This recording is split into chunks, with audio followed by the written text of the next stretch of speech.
ಚಿಕ್ಕಮಗಳೂರಿನಲ್ಲಿ ಹೆಚ್ಚಾಗುತ್ತಲೇ ಇದೆ ಮಳೆಯ ಅಬ್ಬರ. ಕಾಫಿ ನಾಡಿನ ಮಲೆನಾಡು ಭಾಗದಲ್ಲಿ ಅವಾಂತರ ಹೆಚ್ಚಾಗಿದೆ. ಭಾರೀ ಮಳೆಯಿಂದ ಗದ್ದೆ ತೋಟಗಳೆಲ್ಲವೂ ಕೂಡ ಈಗ ಜಲಾವೃತ ಆಗಿಬಿಟ್ಟಿದ್ದಾವೆ. ಬಾಳೆಹೊನ್ನೂರಿನ ಹೊಳೆಬಾಗಿಲು ಗ್ರಾಮದಲ್ಲಿ ಭಾರೀ ಮಳೆ ಆಗ್ತಾ ಇದೆ.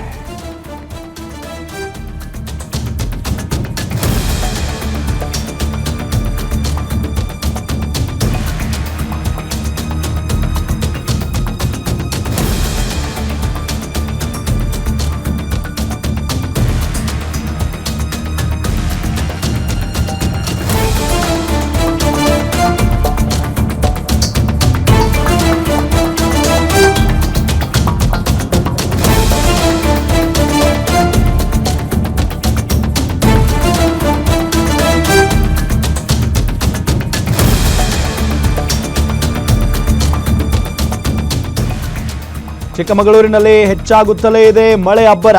ಕಾಫಿ ನಾಡಿನ ಮಲೆನಾಡು ಭಾಗದಲ್ಲಿ ಅವಾಂತರ ಹೆಚ್ಚಾಗಿದೆ. ಭಾರೀ ಮಳೆಯಿಂದ ಗದ್ದೆ ತೋಟಗಳೆಲ್ಲವೂ ಕೂಡ ತುಂಬಿದಾವೆ. ಬಾಳೆಹೊನ್ನೂರಿನ ಹೊಳೆಬಾಗಿಲು ಗ್ರಾಮದಲ್ಲಿ ಭಾರೀ ಮಳೆ ಆಗ್ತಾ ಇರೋದು. ಭಾರೀ ಮಳೆಯಿಂದ ಅಡಿಕೆ ತೋಟದಲ್ಲಿ ನೀರು ನಿಂತ್ಕೊಂಡಿದೆ. ಬಹಳಷ್ಟು ಸಮಸ್ಯೆ ಆಗ್ತಾ ಇದೆ ಆ ಭಾಗದ ಜನರಿಗೆ. ಈ ಕುರಿತು ನಮ್ಮ ಪ್ರತಿನಿಧಿ ಭರತ್ ಬೆಟ್ಟದ ಮನೆ ಒಂದು ವಾಕ್ಥ್ರೂ ಮಾಡಿದ್ದಾರೆ, ಬನ್ನಿ ನೋಡೋಣ.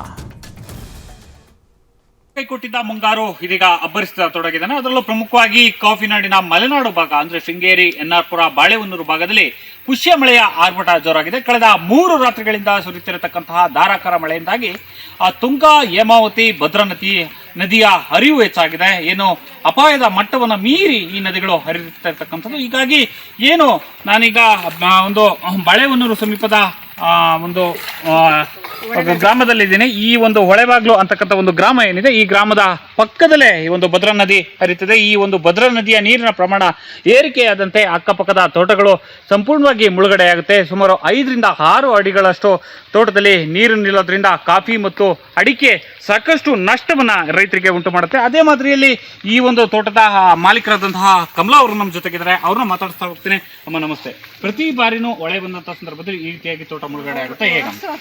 ಮುಳುಗಡೆ ಆಗ್ತದೆ ಸರ್. ವರ್ಷ ಬರ್ತದೆ, ಮನೆ ಸುತ್ತ ಬರ್ತದೆ. ಅದೇ ರಾತ್ರಿ ನಮಗೆ ನಿದ್ದೆ ಇಲ್ಲ. ಮಕ್ಳು ಮರಿ ಬೇರೆ ಮನೆಯಲ್ಲಿ ಬಿಡಬೇಕು ನಮಗೆ. ಈಗ ಮಕ್ಕಳೆಲ್ಲ ಇದ್ದಾರೆ, ರಾತ್ರಿ ಬೇರೆ ಮನೆಯಲ್ಲಿ ಬಿಟ್ಟಿದೆ. ಎಷ್ಟು ದಿವಸ ಬಿಡ್ತಾರೆ ಸರ್? ನಮಗೆ ಈ ಥರ ಆಗಿದೆ ನಮ್ಮದು ಪರಿಸ್ಥಿತಿ. ಈಗ ನಿಮ್ಮ ತೋಟದ ಪಕ್ಕದ ಸಮೀಪದಲ್ಲಿ ನಿಮ್ಮ ಮನೆ ಇದೆ, ಅಲ್ಲಿಗೂ ನೀರೇನೋ ಬಂದಿತ್ತಾ ಈ ಹಿಂದೆ ಅನ್ನೋದು, ಹೇಗೆ? ಬಂದಿದೆ ಸರ್. ವರ್ಷ ಎಲ್ಲ ನಮಗೆ ನೀರು ಬರ್ತದೆ. ಹಿಂದ್ ಕಡೆ ಎಲ್ಲ ಈಗ ಒಂದು 4 ಮನೆ ಉಂಟು, ಅವರು ಇದ್ದಾರೆ. ಎಲ್ಲರ ಮನೆಗೆ ಸಹ ನೀರು ಬರ್ತದೆ. ರಾತ್ರಿ ನಿದ್ದೆ ಇಲ್ಲ, ನಮಗೆ ಕಾಯಬೇಕು. ಎಲ್ಲ ನಾವು ಆಟದ ಮೇಲೆಲ್ಲ ಹಾಕ್ತೀವಿ. ಎಷ್ಟು ದಿವಸ ಹಾಕ್ಬೋದು? ಹಿಂಗೆ ಆದರೆ ನಾವು ದುಡ್ದು ತಿನ್ನೋರು ಸರ್, ಎಂತ ಮಾಡೋಕ್ಕಾಗಲ್ಲ ಸರ್ ನಾವು. ಈಗ ನೀವು ಜಿಲ್ಲಾಡಳಿತ ಅಥವಾ ಜನಪ್ರತಿನಿಧಿಗಳಿಗೆ ಏನು ಮನವಿ ಮಾಡ್ತೀವಿ?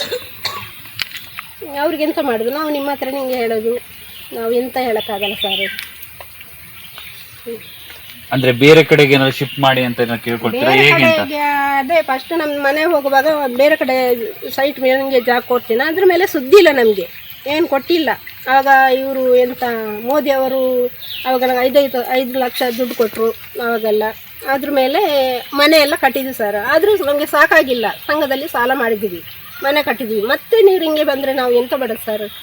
ಅದೇ ಒಂದು ಸೈಟ್ ಸಿಕ್ಕಿದರೆ ಸಾಕು ನಮಗೆ, ಜಾಸ್ತಿ ಬೇಡ ನನಗೆ. ಮತ್ತು ನಾವು ಬಂದು ಇಲ್ಲೇ ಕೂರ್ತೀವಿ. ಮಳೆಗಾಲ ಟೈಮಲ್ಲಿ ಸೈಟಲ್ಲಿ ನಾವು ಕೂರ್ತೀವಿ. ಹಂಗೆ ಆಗಿದೆ ಸರ್. ನಮಗೆ ಒಂದು 4-5 ಮನೆ ಉಂಟು, ಎಲ್ಲರಿಗೂ ಕಷ್ಟನೇ. ಹಂಗೆ ಆಗಿದೆ.